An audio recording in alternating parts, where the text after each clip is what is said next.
सगळ्यात जास्त बळ खत पाणी घालत असताना अजितदादा, एक दिवस अजितदादा तुमच्या पक्षाला सुद्धा खूप उतरती काळा लागणार आहे, ती लागू द्यायची नसल, सत्याचं सत्य करायला शिका. मी 2-3 शब्द अजितदादाचे ऐकले होते बघा.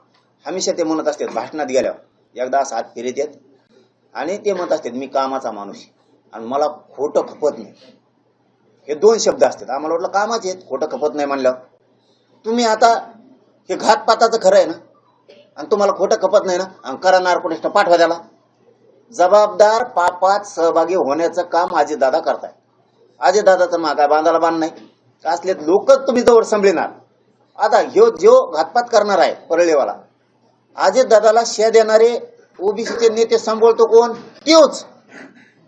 आणि अजितदादा कुणाला सांभाळतो? याला. म्हणजे बघा आता ही सिस्टम, म्हणजे अजितदादा ते चालतील.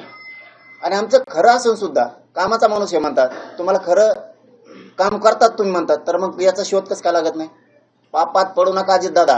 हो, मराठ्यांचे पोरं जर एकदा तुमच्यापासून सटकायला लागले ना, तुम्हाला फक्त त्याला एकट्याला धरून बसायला लागेल आणि एक दिवस तसा दिवस उगणार आहे.